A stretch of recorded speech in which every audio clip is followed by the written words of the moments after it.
everybody, welcome back to the Quest for Sustainability. This week we're going to be talking about putting together a manufacturing code of conduct. Well, I shouldn't say we're going to be talking about that. I'm going to be talking about that because unfortunately I couldn't find anybody to talk to about that topic for this week, but that's okay because, to be honest, most of my life as an entrepreneur has been to kind of figure out things on my own, for better or for worse. So this will be a good peek into how I normally figure out things I don't know with the help of my best friend, the internet.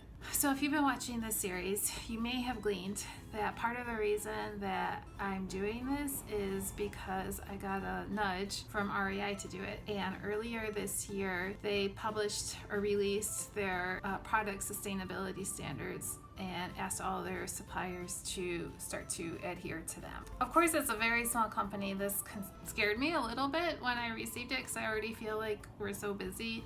I'm actually kind of happy about it because it has been something that's been in the back of my mind for a while. One of the aspects of REI's sustainability standards is for all of its suppliers to implement code of conduct with their manufacturers throughout their supply chain. I wasn't quite sure what that was. Somebody suggested I check out B Corp website. I found a PDF called Creating a Supplier Code of Conduct. So this is what code of conduct is. A supplier code of conduct that's created to ensure that a company's suppliers enforce safe working conditions, that their workers are treated with respect and dignity, and that their manufacturing processes are environmentally responsible.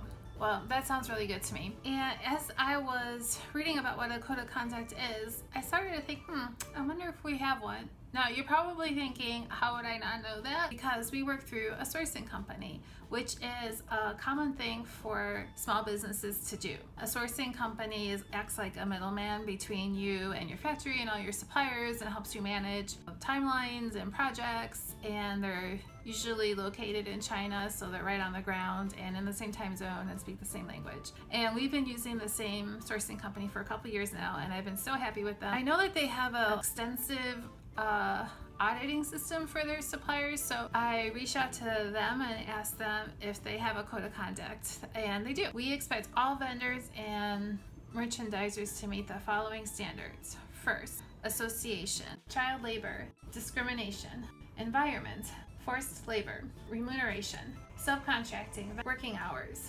So that's our existing code of conduct since we are one of their brands. One of the things that came with the REI sustainability standards was the code of conduct that they use with their own product. I just thought it would be helpful to look through this. This is available on their website to see if they've included something that we haven't included or are more specific.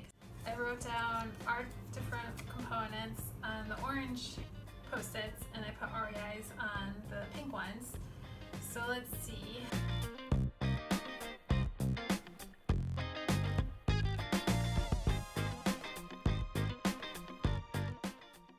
So there's two left over that REI has that we don't explicitly talk to. So the first is health and safety. Let me just see if any of our language talks about that. We have a lot about forced labor, which kind of encompasses, it seems like REI broke out the harassment and abuse and health and safety, where for us it's kind of lumped together under forced labor. But I do think that we could be a little bit more explicit. And then the last one is community.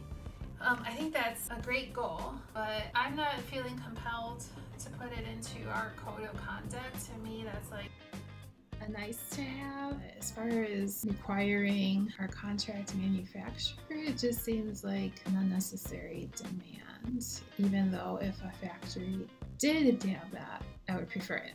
After comparing our code of conduct with REI's, I have a couple small little items that I want to talk to our sourcing company with.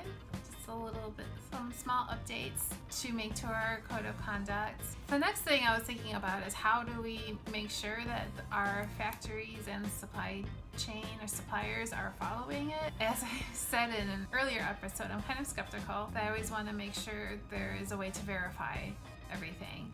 And I googled around about how you would monitor if your suppliers are following the code of conduct. I'll be honest with you, it was super overwhelming and requires a lot more resources than we currently have. So I'm happy with letting our sourcing company continue to do that. I do trust them. And then down the road, when we're a bigger company, maybe we have a full-time sustainability person, we can look into doing that ourselves. But it's really important for me to always remember that we are responsible for the social and ethical conditions for those people who are making our products, and that it's not enough to just visit the factory once or twice a year, and because you don't see anything bad during that visit, to assume it's all fine and dandy. So I'm glad that we have this code of conduct in place. Well, thanks for watching this episode. I would love to hear your comments. Please leave them below, and don't forget to subscribe to this series on YouTube so that you can watch all the other things that we have in the works. Thanks a lot. Bye.